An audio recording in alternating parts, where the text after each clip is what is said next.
There are those who walk through life and leave no trace of ever having been there. And there are those who leave an indelible mark behind.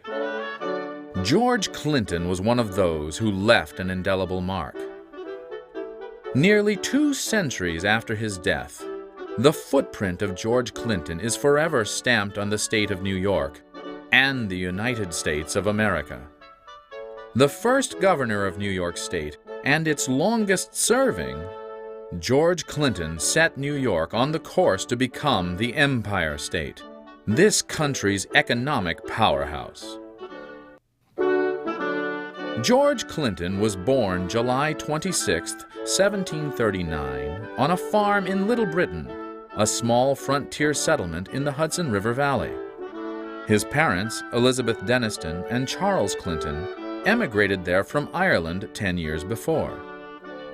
These modest surroundings formed the roots of George Clinton's lifelong political philosophy. It was pure and simple. Government got its power from the people, and its power should be wielded for their welfare only.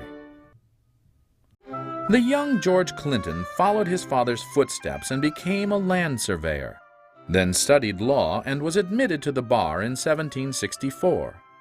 He became a familiar figure striding down Wall Street in Kingston, New York, to the Ulster County Courthouse, where he served as clerk of the Court of Common Pleas, a position he held for life. Clinton was also a familiar figure walking to the nearby home of Tatcha Wynkoop and Peter Tappan, where he courted their daughter Cornelia. On February 7, 1770, to avoid a large wedding, George and Cornelia traveled 40 miles by sleigh through the wintry night to be married in the Reformed Church in Germantown. His marriage also wed Clinton to a large and politically powerful family who were patriots like himself, opposed to the policies of King George and Parliament toward the colonies. Clinton's resentment steadily mounted into anger during his tenure as a member of the New York Provincial Assembly. In 1775, he delivered this warning to the Assembly: "The time was nearly come that the colonies must have recourse to arms, and the sooner the better." Clinton became the fiery leader of the patriot cause in New York. May 1775. Clinton was appointed a delegate to the Second Continental Congress in Philadelphia. He wholeheartedly endorsed the adoption of the Declaration of Independence on July 4, 1776, a measure Congress reluctantly took as a last resort. In Congress, he met George Washington, and the two men spent time discussing military strategies for the Revolutionary War, now raging in full fury. A bond of friendship was forged, and thereafter their lives were interlocked in times of both peace and war. George Clinton was appointed Brigadier General of the militias of Ulster, Dutchess, Orange, and Westchester counties, charged with the defense of the Hudson Highlands. He built 2 forts on the hills south of West Point, ran a huge chain across the Hudson River, and stationed 5 armed vessels to prevent the passage of the British. Impressed with his performance, George Washington recommended that the Second Continental Congress appoint him a brigadier general in the Continental Army. On July 9, 1777, Clinton got word at Fort Montgomery that he had been elected governor of New York State. Write-in votes cast by his soldiers propelled him to victory. They trusted him to lead them in battle, and they trusted him to look out for their welfare as governor. Like them, he was a man of modest means, who could be counted on to care for their concerns. Clinton did not want to be governor, but accepted because he felt obliged to honor the wishes of the majority of voters. This was an historic election, the first time New Yorkers had freely chosen their own governor. On July 30th, George Clinton took the oath of office as governor at the Ulster County Courthouse in Kingston, the same courthouse where he had spent considerable time as a young lawyer and where the Constitution of New York State was written and adopted on April 20th, 1777. Just before taking the oath of office, Clinton laid down his sword and resigned from the militia. His retirement lasted 2 days. September 1777. A British flotilla of 40 ships with 3,000 soldiers headed for the Hudson River. George Washington asked Clinton to resume command of the forts on the Hudson Highlands. Washington knew that defeat was certain, but he was also certain the British would meet with forceful opposition from George Clinton. October 6, 1777, the British assault on the two forts began. On the morning of the 6th of October of 1777, out of the fog of the Hudson, 2,100 British soldiers landed at King's Ferry at Stony Point. They would march to Doodletown, where the force would divide, and 900 men would march around Bear Mountain to surprise the garrison at Fort Montgomery. George Clinton exercised his role as the governor of the state of New York and as a brigadier general in the Continental Army, as he was the defender of Forts Montgomery and Fort Clinton.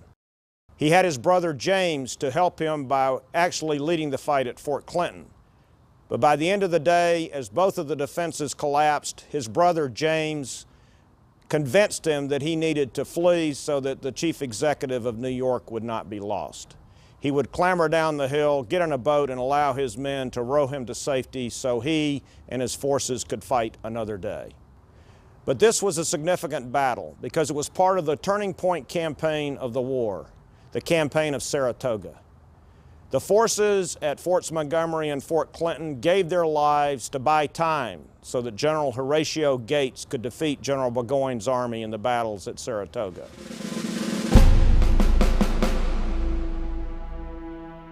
George Washington's trust in George Clinton was once again rewarded in the winter of 1778. Washington's soldiers, camped at Valley Forge, were suffering from starvation, disease, bitter cold, and worst of all, despair.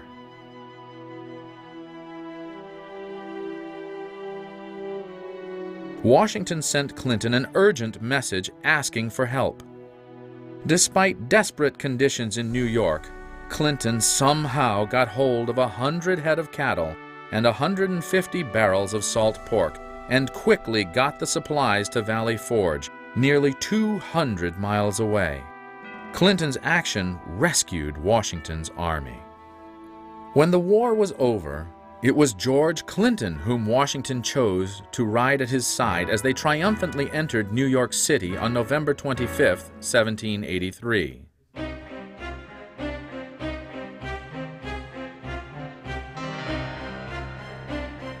After the war, Washington and Clinton were on opposite sides of the controversy that raged over the Constitution drafted to govern the newly minted nation. Washington favored it because it created a strong federal government. Clinton passionately opposed it because he feared the framers of the Constitution were replacing the British monarchy with a dictatorial monster just like the one they'd fought 7 years of war to destroy. Under the pseudonym Cato, he wrote 7 essays in the New York Journal that resonated with this fear. On July 26, 1788, despite Clinton's opposition, New York State ratified the Constitution.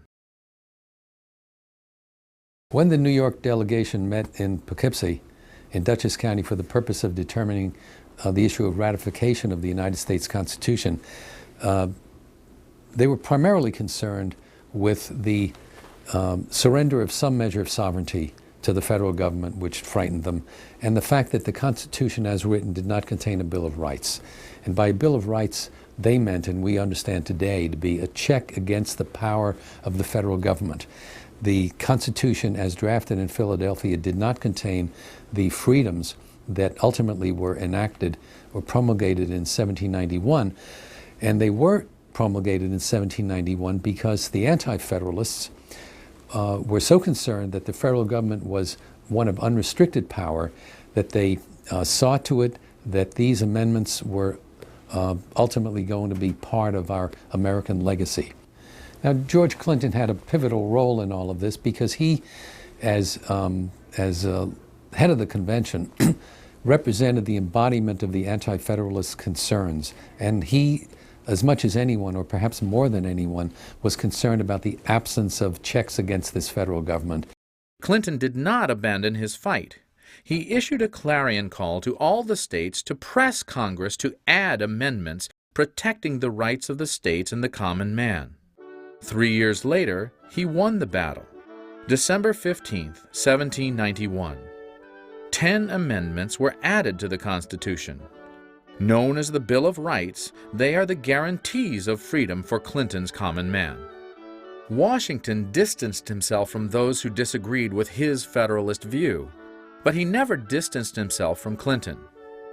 In fact, they became business partners, investing in 6,000 acres of land in upstate New York. They remained close friends for life.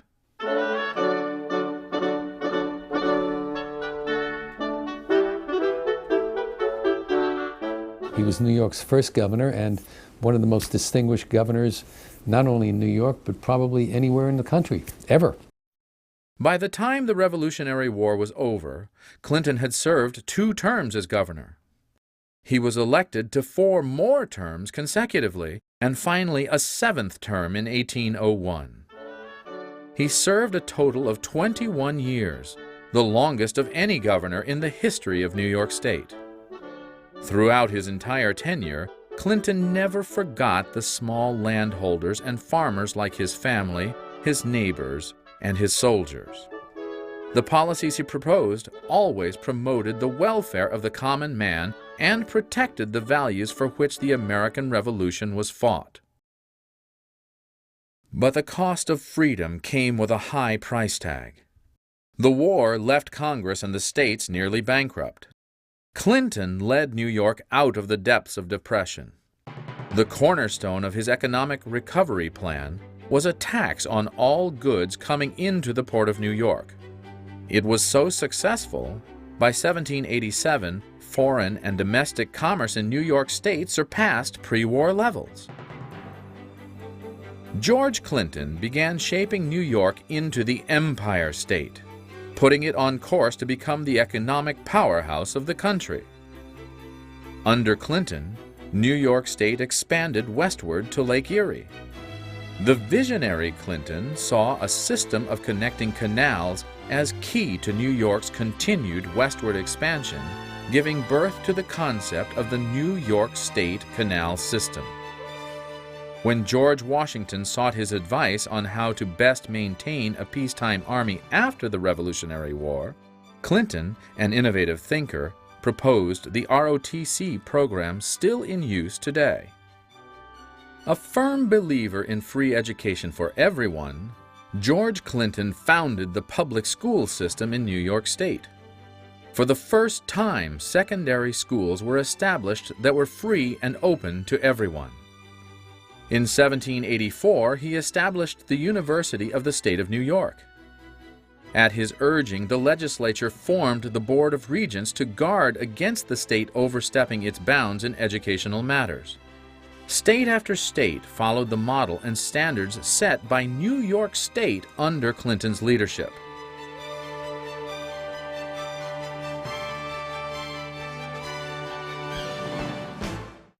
In 1804, Clinton was thrust on the stage of national politics. He was elected Vice President of the United States under Thomas Jefferson. In 1808, he was elected Vice President again under James Madison. On April 20th, 1812, near the end of his term, George Clinton died of pneumonia. Clinton was buried in the Congressional Cemetery in Washington, D.C.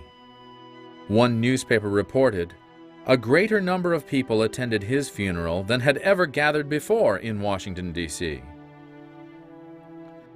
A century later, the city of Kingston requested that George Clinton, New York State's first governor, be brought back home to Kingston, New York State's first capital. On May 11, 1908, his body was exhumed for reburial at the Old Dutch Church where he and Cornelia had worshipped. The federal government issued orders that Vice President Clinton be given the funeral honors due to a general, his rank in the Continental Army. The procession stretched for several miles and included President Theodore Roosevelt. The casket was transported by train to Jersey City, where it was transferred to a boat and brought to the Battery in New York City, accompanied by an honor guard furnished by the United States War Department. Churches tolled their bells as the casket passed through the streets of downtown Manhattan to City Hall. All along the route, spectators packed the sidewalks. 40,000 people passed by the casket while George Clinton lay in state at City Hall. On May 29th, the casket was put aboard a gunboat and began its journey up the Hudson River to Kingston, escorted by a convoy. The 19-gun salute accorded vice presidents was sounded by town after town on the Hudson as the flotilla passed by. All along the Hudson, flags flew at half-mast in honor of the man who had valiantly defended the Hudson Highlands during the Revolutionary War, then gave 40 years of public service to New York State and the nation. On May 30th, the funeral procession made its way from Kingston Point up Broadway to the burial ground of the Old Dutch Church on Wall Street. George Clinton had come home to rest, surrounded by 70 other Revolutionary War soldiers, and in the shadow of the courthouse where he took the oath of office as New York State's first governor. Greater in size than the monument in the Old Dutch churchyard is the legacy left by George Clinton to the state and the nation. Clinton stood tall in physical stature and in moral stature. A soldier and a statesman, his was a life of service on behalf of the common man. George Clinton, the father of New York State and a founding father of the United States. The footprint he left is large.